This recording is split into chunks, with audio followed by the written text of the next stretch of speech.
नमस्कार दोस्तों, पढ़ोगे तभी तो सीखोगे। यूट्यूब चैनल के इस ऑनलाइन क्लासेस में आप सभी का स्वागत है। आज के इस क्लास में हम हिंदी सब्जेक्ट के चौथा नंबर मॉडल पेपर की चर्चा करेंगे। इससे पहले 3 मॉडल पेपर की चर्चा हो चुकी है, जिसका प्लेलिस्ट आई बटन पे ऊपर के आई बटन पे क्लिक करने पर आप लोगों को प्राप्त हो जाएगा।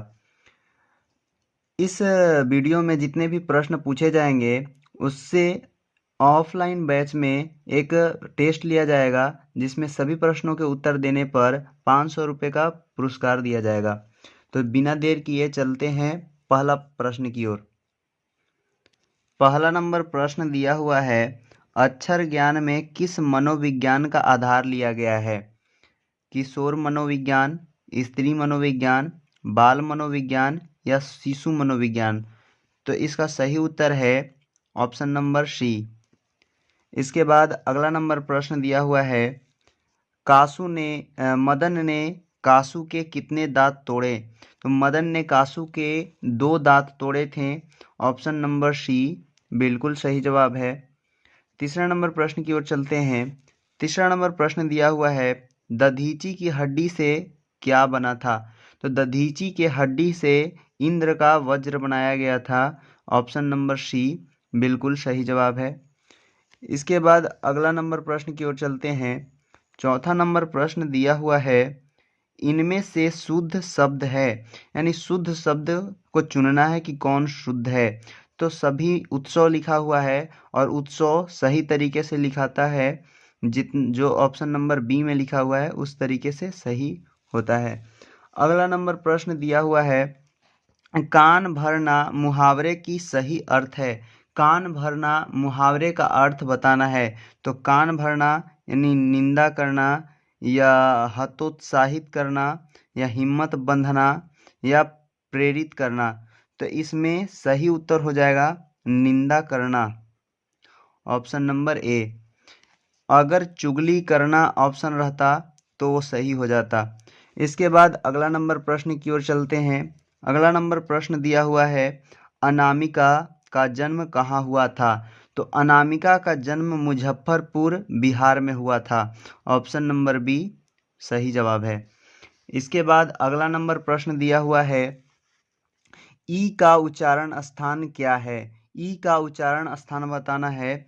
ई का उच्चारण स्थान होता है ईचू ऐसा नाम तालु, यानी ई चवर्ग का उच्चारण स्थान और य और श का उच्चारण स्थान तालु होता है, यानी ऑप्शन नंबर बी सही जवाब है। इसके बाद नेक्स्ट प्रश्न की ओर चलते हैं। अगला नंबर प्रश्न दिया हुआ है, गुण संधि का उदाहरण है, यानी गुण संधि का उदाहरण बताना है। तो गुण संधि महाजोड़ ईश्वर जो है यह गुण संधि का उदाहरण है। आ और दीर्घ ई जुड़ा हुआ है और यह ये का निर्माण करता है, हो जाएगा महेश्वर। इसके बाद अगला नंबर प्रश्न दिया हुआ है, सात कोड़ी होता का जन्म कब हुआ था? तो इसका सही उत्तर है ऑप्शन नंबर ए, यानी 1929 ईस्वी में सात कोड़ी होता जी का जन्म हुआ था। तो आप लोगों को बताना है कि सात कोड़ी होता जी किस कहानी के लेखक हैं। सभी प्रश्नों का उत्तर आप लोग लाइव चैट में लिखते जाएं। इसके बाद यहाँ से जो नया याद होगा उसको याद कर लीजिएगा। 10वां नंबर प्रश्न दिया हुआ है, नगर कहानी में मुख्य पात्र कौन है? तो नगर कहानी के मुख्य पात्र का नाम बताना है कि कौन है। ऑप्शन दिया हुआ है मगम्मा, पपाती, सीता और मंगू। तो इसमें एक ही पात्र है जो नगर कहानी का है और वो है ऑप्शन नंबर बी। तो यही मुख्य पात्र हो जाएगा। इसके बाद अगला नंबर प्रश्न दिया हुआ है, ढहते विश्वास किस भाषा में अनूदित है? यानी ढहते विश्वास किस भाषा का कहानी है? तो यह उड़िया कहानी है, उड़िया भाषा का कहानी है। इसके बाद अगला नंबर प्रश्न दिया हुआ है, अमराई का कुआं कहाँ है? अमराई का कुआं बताना है कि कहाँ है। शहर में, बाजार में, रास्ते में या रंगप्पा के खेत में? तो इसका सही उत्तर है रास्ते में। जब मगम्मा दही बेचने जाती थी तो रास्ते में अमराई का कुआं मिलता था। ऑप्शन नंबर सी सही जवाब हो जाएगा। इसके बाद अगला नंबर प्रश्न है, सातकोड़ी होता कथाकार हैं, यानी सातकोड़ी होता जी हैं जो किस भाषा के कथाकार हैं? पंजाबी के, गुजराती के, उड़िया के या हिंदी के? तो इसका सही उत्तर है उड़िया भाषा के। इसके बाद अगला नंबर प्रश्न दिया हुआ है, आध्यात्मिक शिक्षा से गांधी जी का क्या अभिप्राय है? यानी आध्यात्मिक शिक्षा से गांधी जी क्या समझते थे, किस चीज़ का मतलब था उनका? तो इसका सही उत्तर है ऑप्शन नंबर डी, यानी हृदय की शिक्षा, आध्यात्मिक शिक्षा। इसके बाद अगला नंबर प्रश्न दिया हुआ है, आविनियो में 19 दिनों के प्रवास के दौरान लेखक ने कितने गद्य की रचना की थी? तो इसका सही उत्तर है ऑप्शन नंबर ए, यानी 27 गद्य की रचना की थी उन्होंने। इसके बाद अगला नंबर प्रश्न दिया हुआ है, धरती कब तक घूमेगी किस भाषा से अनुदित कहानी है? यानी धरती कब तक घूमेगी किस भाषा का कहानी है? तो यह राजस्थानी भाषा की कहानी है। इसके बाद अगला नंबर प्रश्न दिया हुआ है, पपाती को कौन सा रोग था? तो पपाती को मेनिंजाइटिस नामक रोग था। इसके बाद अगला नंबर प्रश्न दिया हुआ है, वीरेन डंगवाल को किस कृति के लिए साहित्य अकादमी पुरस्कार मिला है? तो वीरेन डंगवाल जी को दुष्चक्र में सृष्टा नामक कहानी के लिए साहित्य अकादमी पुरस्कार दिया गया था। इसके बाद अगला नंबर प्रश्न दिया हुआ है, आदर्श समाज स्वतंत्रता समानता भातृत्व पर आधारित होगा, किसने कहा? तो यह जो है यह कहे थे भीमराव अंबेडकर जी ने। ऑप्शन नंबर बी बिल्कुल सही जवाब है। अगला नंबर प्रश्न दिया हुआ है, डॉक्टर भीमराव अंबेडकर बेरोजगारी का प्रमुख और प्रत्यक्ष कारण किसे मानते हैं? अशिक्षा को, जनसंख्या को, जाति प्रथा को या उद्योग धंधों की कमी को? तो भीमराव अंबेडकर जी जो थे बेरोजगारी का प्रमुख और अप्रत्यक्ष कारण जाति प्रथा को मानते थे। इसके बाद अगला नंबर प्रश्न दिया हुआ है, अंबेडकर की दृष्टि से भाईचारे का वास्तविक रूप कैसा होता है? दूध और शक्कर के मिश्रण की तरह, दूध और पानी के मिश्रण की तरह, तिल और तंगुड़ के मिश्रण की तरह, तिल और तंडुल के मिश्रण की तरह, पानी और नमक के मिश्रण की तरह। तो इसका सही उत्तर है ऑप्शन नंबर बी, यानी दूध और पानी के मिश्रण की तरह अंबेडकर जी के दृष्टि से भाईचारे का वास्तविक रूप है। इसके बाद अगला नंबर प्रश्न दिया हुआ है 22 नंबर, मदन किसका पुत्र है? यानी मदन के पिताजी का नाम बताना है।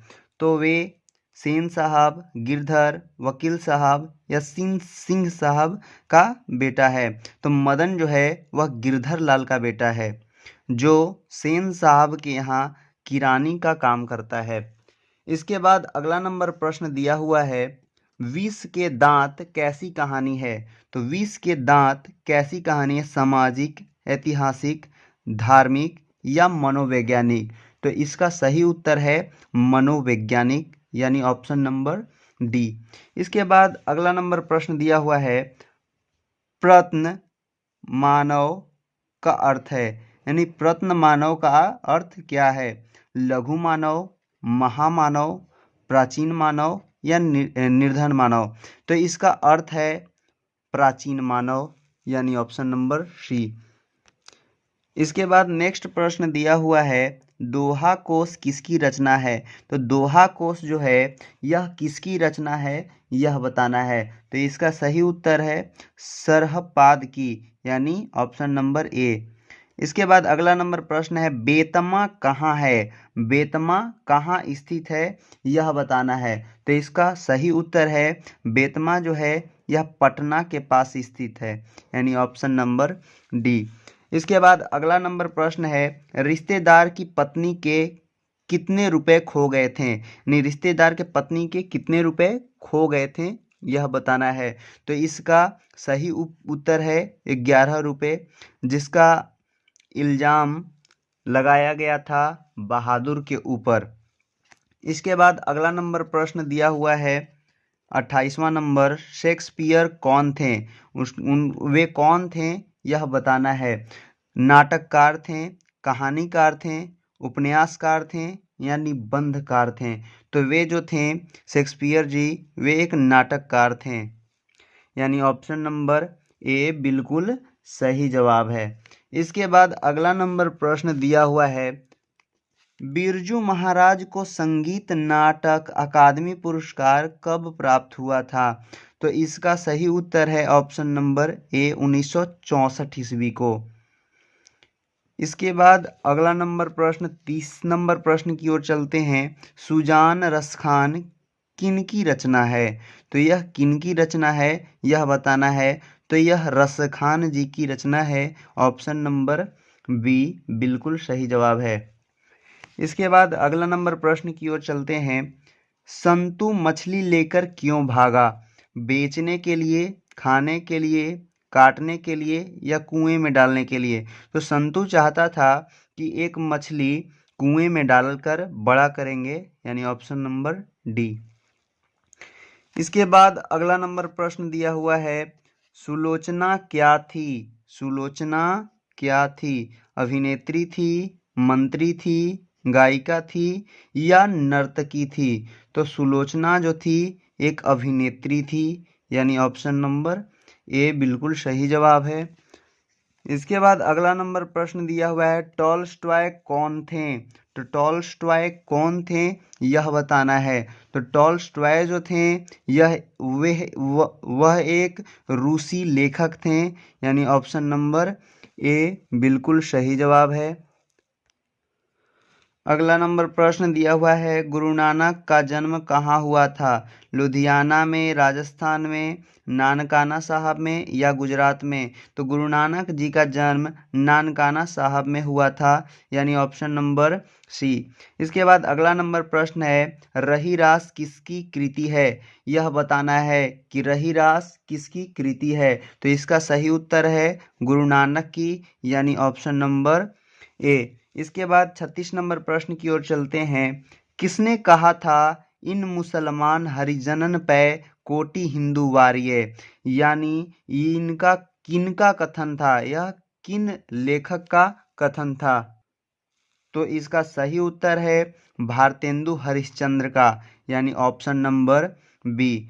इसके बाद नेक्स्ट प्रश्न की ओर चलते हैं। नेक्स्ट प्रश्न दिया हुआ है, खेत शब्द है, तो खेत कौन सा शब्द है यह बताना है। विदेशज, तद्भव, देशज या तत्सम? तो खेत जो है यह एक तद्भव शब्द है, यानी यह तत्सम का बिगड़ा हुआ रूप है।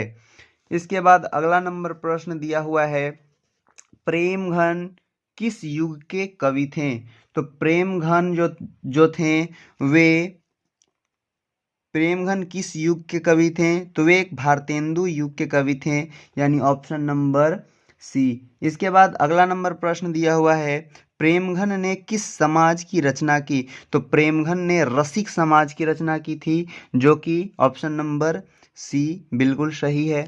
इसके बाद अगला नंबर प्रश्न दिया हुआ है 40 नंबर प्रश्न। 40 नंबर प्रश्न दिया हुआ है, प्रेमघन का जन्म हुआ था, यानी प्रेमघन का जन्म कहाँ हुआ था? तो प्रेमघन का जन्म हुआ था मिर्जापुर में। इसके बाद अगला नंबर प्रश्न है, भारत माता के संबंध में क्या सही है? शैलवासिनी, नगरवासिनी, ग्रामवासिनी या विंध्यवासिनी? तो भारत माता ग्राम्यवासिनी, यानी ऑप्शन नंबर सी बिल्कुल सही जवाब है। इसके बाद है, भारत माता कहाँ निवास करती है? तो भारत माता जो है वह गांव में निवास करती है, यानी ऑप्शन नंबर सी। इसके बाद अगला नंबर प्रश्न दिया हुआ है,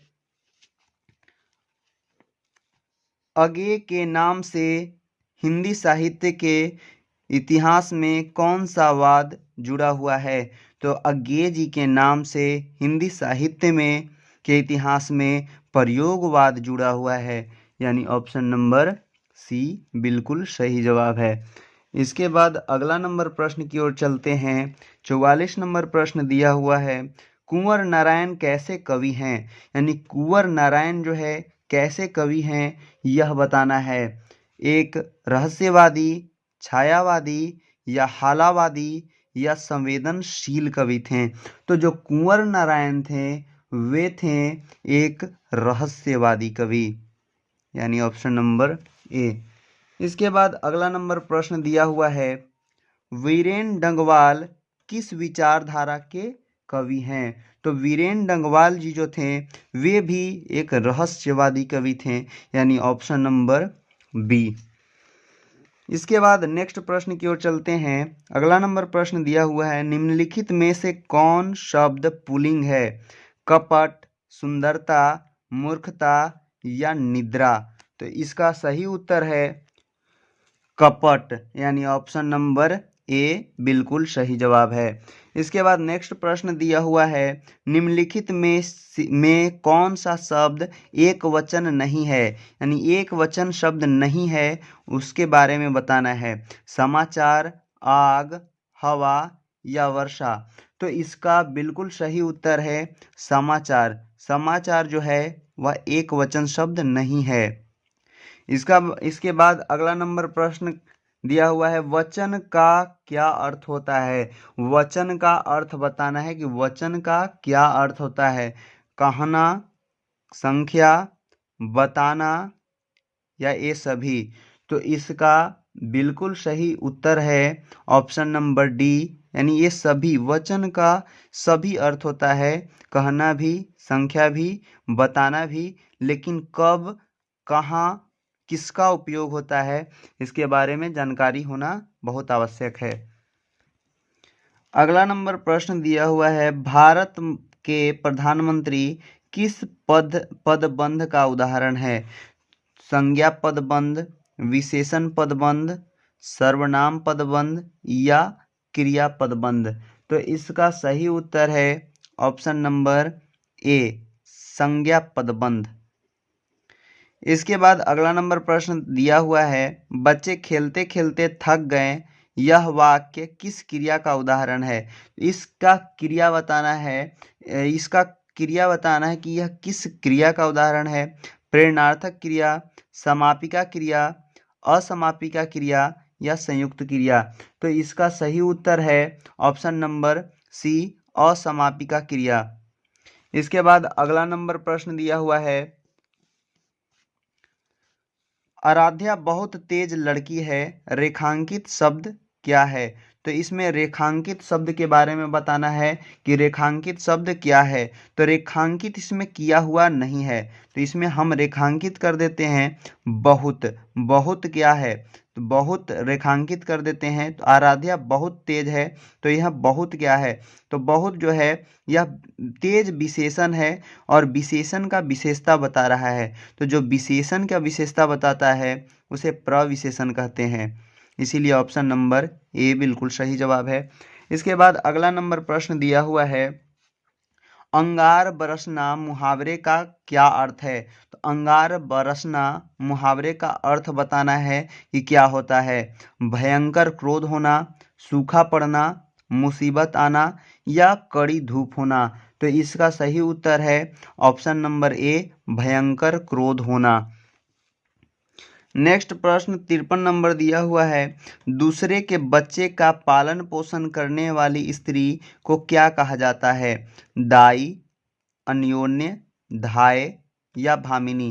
तो इसका सही उत्तर है ऑप्शन नंबर सी, धाय। इसके बाद नेक्स्ट प्रश्न की ओर चलते हैं। नेक्स्ट प्रश्न दिया हुआ है, वह घर से बाहर गया, इस वाक्य में कौन सा कारक है। तो इसका कारक बताना है। तो इसमें घर से बाहर जा रहा है यानी जुदाई हो रहा है, यानी जुदाई जिससे होता है उसे अपादान कारक कहते हैं, यानी ऑप्शन नंबर डी सही जवाब है। इसके बाद नेक्स्ट प्रश्न दिया हुआ है, लंबोदर शब्द किस समास का उदाहरण है। तो लंबोदर जो है यह लंबोदर अपना अर्थ छोड़ करके किसी अन्य अर्थ या नया अर्थ उत्पन्न कर रहा है, यानी इसका सही उत्तर हो जाएगा बहुव्रीहि। इसके बाद अगला नंबर प्रश्न दिया हुआ है, दसमुख शब्द किस समास का उदाहरण है? तो दसमुख यानी 10 मुखों वाला, तो इसमें दो समास आ जाएगा। 10 मुख यानी सबसे पहले 10 दिया हुआ है और 10 का अर्थ होता है 10 एक संख्या है, और 10 मुख यानी 10 मूड़ी वाला, और यह जो है एक विशेष अर्थ भी प्रकट कर देता है। जो विशेष अपना अर्थ छोड़ करके विशेष अर्थ प्रकट करने वाला समास होता है उसे बहुव्रीहि समास कहते हैं। तो इस तरीके से अगर दे देवे तो सबसे पहले जो ऑप्शन रहता है उसको टिक लगाते हैं। तो इसमें बहुव्रीहि सबसे पहले दिया हुआ है और अंत में दिया हुआ है दिग्गु, तो सबसे पहले वाला यानी ऑप्शन नंबर बी सही हो जाएगा। इसके बाद अगला नंबर दिया हुआ है प्रश्न, अनुवाद में कौन सा उपसर्ग है? तो अनुवाद में उपसर्ग बताना है कि अनुवाद में कौन सा उपसर्ग है। तो अनु, इसमें जो सबसे पहले लगा हुआ है वह है अनु, यानी यह इसका उपसर्ग हो जाएगा। ऑप्शन नंबर बी सही जवाब है। इसके बाद अगला नंबर प्रश्न दिया हुआ है, अर्थ का विपरीत क्या होगा? अर्थ का विपरीत बताना है कि क्या होता है। तो अर्थ का विपरीत होता है अनर्थ, यानी ऑप्शन नंबर सी बिल्कुल सही जवाब है। इसके बाद अगला नंबर प्रश्न दिया हुआ है 59 नंबर, विज्ञान में कौन प्रत्यय है? तो इसमें प्रत्यय बताना है कि कौन सा प्रत्यय है। तो विज्ञान जो शब्द के पीछे लग करके उसका अर्थ बदल दे उसे प्रत्यय कहते हैं। तो इसमें आन प्रत्यय लगा हुआ है, विज्ञ में के साथ आन जुड़ा हुआ है यानी विज्ञान हो गया। इसके बाद अगला नंबर प्रश्न दिया हुआ है, इनमें पक्षी का पर्यायवाची शब्द कौन है? गरुड़, कबूतर, परिंदा या चींटी? तो इसका सही उत्तर है हमारा सी। इसके बाद इसमें बताना कि गरुड़ क्या है। गरुड़ भी एक पक्षी है, पक्षी का नाम है, पर्यायवाची नहीं है। कबूतर भी पक्षी का नाम है, और चींटी जो है, चींटी का अर्थ होता है धरती। चींटी का अर्थ क्या होता है? धरती, यानी धरती का पर्यायवाची शब्द है चींटी। इसके बाद अगला नंबर प्रश्न दिया हुआ है, वाणी कब विष के समान हो जाता है? तो राम नाम के बिना वाणी विष के समान हो जाता है। यह राम नाम बिनु बिरथे जगी जन्मा पाठ से लिया गया है। इसके बाद अगला नंबर प्रश्न दिया हुआ है, बिरजू महाराज ने ठुमरियाँ किससे सीखी थी? अम्मा से, बाबूजी से, चाचा जी से या मामा जी से? तो इसका सही उत्तर है बी, ऑप्शन नंबर बी, बाबूजी से। इसके बाद अगला नंबर प्रश्न दिया हुआ है, किसे प्रेम के पीर का कवि कहा जाता है? प्रेम के पीर का कवि किन्हें कहा जाता है यह बताना है। तो इसका सही उत्तर है ऑप्शन नंबर सी, घनानंद से। इसके बाद नेक्स्ट प्रश्न दिया हुआ है, बहादुर का बाप कहाँ मारा गया? तो बहादुर का जो पिताजी थे वे युद्ध में मारे गए थे, यानी ऑप्शन नंबर ए सही जवाब है। इसके बाद अगला नंबर प्रश्न है, किसके हुंकारों से महलों की नींव उखड़ जाती है? तो जनता के हुंकार से महलों की नींव उखड़ जाती है। इसके बाद अगला नंबर प्रश्न दिया हुआ है, पत्थर पर लिखी हुई जली हुई छाया किसकी साखी है? तो पत्थर पर जो लिखी हुई जली हुई छाया है वह मानव का साखी है। जब हिरोशिमा और नागासाकी पर बम गिरा था तो वहाँ मानव का जो चिन्ह था, छाया था, वह पत्थरों पर पड़ गया था, जो अभी भी उसका साखी है यानी पहचान है। इसके बाद अगला नंबर प्रश्न दिया हुआ है, पाठ्य पुस्तक में संकलित जीवनानंद दास की कविता का हिंदी में अनुवाद किसने किया था? तो इसका सही उत्तर है प्रयाग शुक्ल जी ने किया था, यानी ऑप्शन नंबर ए। इसके बाद अगला नंबर प्रश्न दिया हुआ है, दिनकर को ज्ञानपीठ पुरस्कार किस रचना पर प्राप्त हुआ था? तो जो दिनकर जी हैं उन्हें ज्ञानपीठ पुरस्कार उर्वशी नामक पुस्तक पर रचना पर प्राप्त हुआ था। इसके बाद नेक्स्ट प्रश्न की ओर चलते हैं। अगला नंबर प्रश्न 69 नंबर प्रश्न दिया हुआ है, कौन सी कृति रसखान की नहीं है? प्रेम फुलवारी, प्रेम वाटिका, अष्टधाम या सुजान रसखान? तो प्रेम वाटिका, सुजान रसखान और अष्टधाम जो है यह कृति रसखान की है, लेकिन प्रेम फुलवारी जो है यह कृति रसखान की नहीं है, यानी ऑप्शन नंबर ए। इसके बाद अगला नंबर प्रश्न दिया हुआ है, कुंवर नारायण कवि हैं। कुंवर नारायण किस चीज़ का कवि हैं? ग्राम संवेदना के, नगर संवेदना के, ममत्व संवेदना के या पितृत्व संवेदना के? तो इसका सही उत्तर है ऑप्शन नंबर बी, नगर संवेदना के। अगला नंबर प्रश्न दिया हुआ है, कौन सी कृति अज्ञेय की नहीं है? बाबरा अहेरी, आंगन के पार द्वार, एक बूंद सहसा उछली, मिलन यामिनी।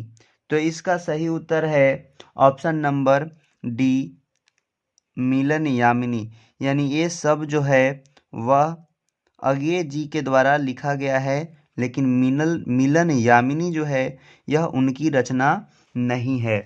इसके बाद नेक्स्ट प्रश्न दिया हुआ है, पपाती को उसकी माँ इलाज के लिए कौन से शहर ले गई थी?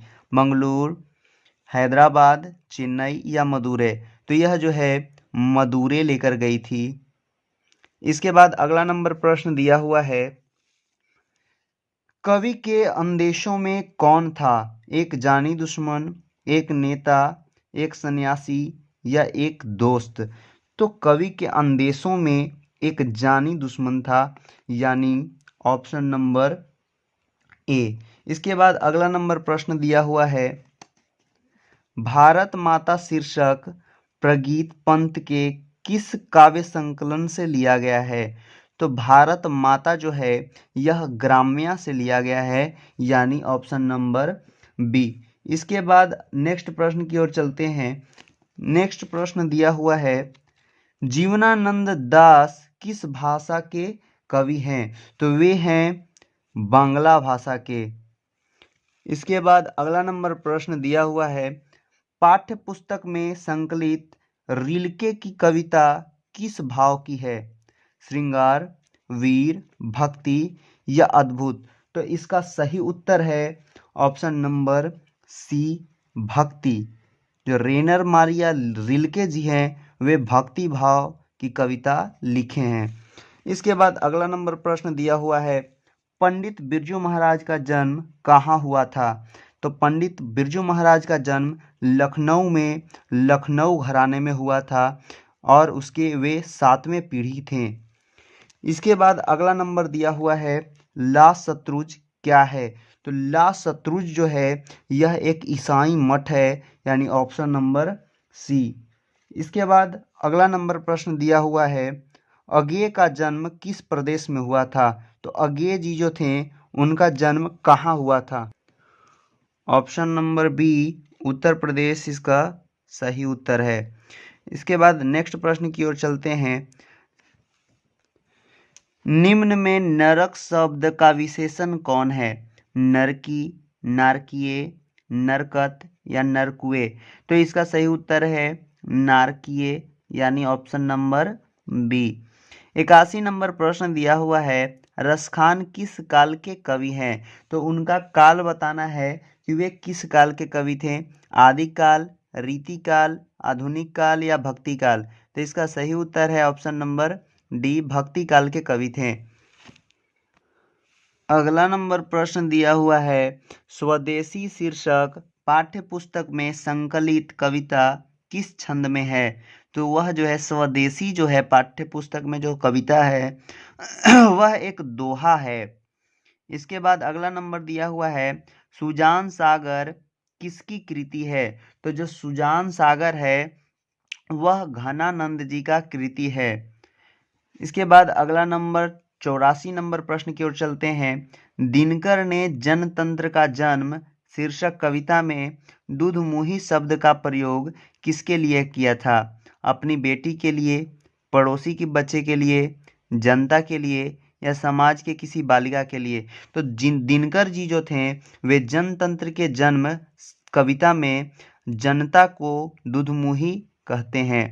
इसके बाद अगला नंबर प्रश्न दिया हुआ है, हमारी नींद शीर्षक कविता किस वाक्य संग्रह से ली गई है? दुष्कर्मी, सृष्टा, इसी दुनिया में, गलत पत्ते की चिट्ठी या मन विहंगम? तो इसका सही उत्तर है ऑप्शन नंबर ए, दुष्चक्र में सृष्टा। इसके बाद अगला नंबर प्रश्न दिया हुआ है 86 नंबर, नागरी लिपि शीर्षक पाठ किस पुस्तक से लिया गया है। तो नागरी लिपि जो शीर्षक पाठ है यह किस पुस्तक से लिया गया है। तो भारतीय लिपियों की कहानी जो है, ऑप्शन नंबर बी इसका सही जवाब है। इसके बाद अगला नंबर प्रश्न है, रसूलबाई थी, तो रसूलबाई कौन थी। नर्तकी थी, गायिका थी, कवित्री थी या लेखिका थी। तो जो रसूलबाई थी वह एक गायिका थी।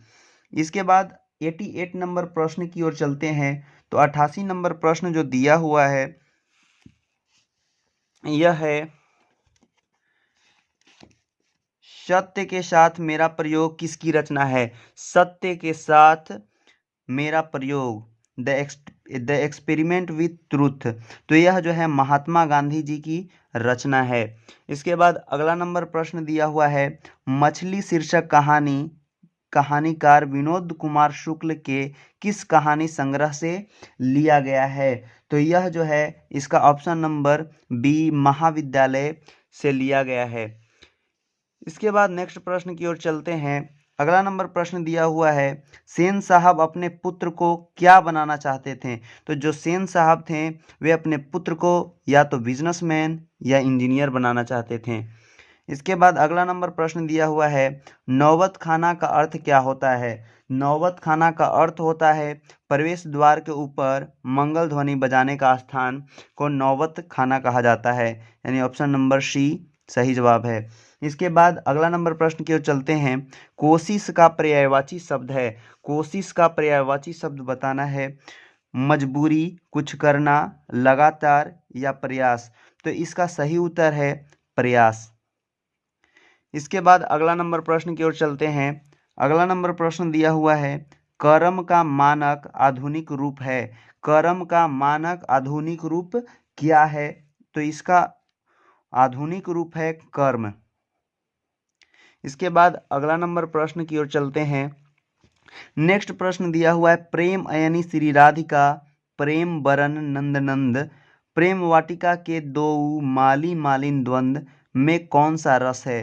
तो इसमें कौन सा रस है यह बताना है। तो इसका सही उत्तर है श्रृंगार रस, ऑप्शन नंबर ए। इसके बाद अगला नंबर प्रश्न दिया हुआ है, धूल भरा मैला सा आंचल, गंगा जमुना में आंसू जल में गंगा जमुना में कौन सा अलंकार है।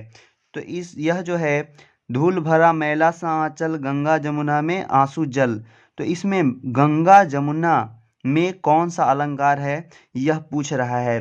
तो इसका सही उत्तर है रूपक अलंकार, यानी ऑप्शन नंबर बी।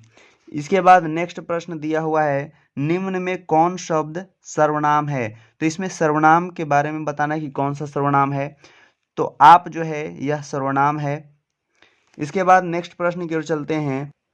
नेक्स्ट प्रश्न दिया हुआ है, अधिकार शब्द में उपसर्ग है। तो अधिकार में उपसर्ग बताना है। वैसा शब्द जो शब्द के आगे लगकर उसका अर्थ बदल दे उसे उपसर्ग कहते हैं। तो इसमें शब्द के आगे लगा हुआ है अधि, यानी ऑप्शन नंबर सी सही जवाब है। इसके बाद नेक्स्ट प्रश्न है, पंचम शब्द का संधि विच्छेद करें। तो पंचम शब्द का संधि विच्छेद करना है। तो इसका संधि विच्छेद करने पर हो जाएगा पम जोड़ चम, यानी ऑप्शन नंबर सी सही जवाब है पम जोड़ चम। इसके बाद नेक्स्ट प्रश्न दिया हुआ है, वाच्य के कितने भेद हैं। तो वाच्य के दो भेद होते हैं, कर्तृवाच्य और कर्मवाच्य, यानी ऑप्शन नंबर बी सही जवाब है। हिंदी में वाच्य दो प्रकार के नहीं होते हैं, हिंदी में वाच्य 3 प्रकार के होते हैं, यानी ऑप्शन नंबर सी सही जवाब है। इसमें 3 प्रकार होते हैं, कर्तृवाच्य, कर्मवाच्य और भाववाच्य, यानी हिंदी में वाच्य जो है वह 3 प्रकार के होता है। ऑप्शन नंबर सी सही जवाब होगा, ऑप्शन नंबर बी नहीं। इसके बाद नेक्स्ट प्रश्न दिया हुआ है, बातों की जलेबी छानना मुहावरे का अर्थ है। तो बातों की जलेबी छानना मुहावरे का अर्थ होता है गप सप में आनंद लेना, यानी ऑप्शन नंबर ए।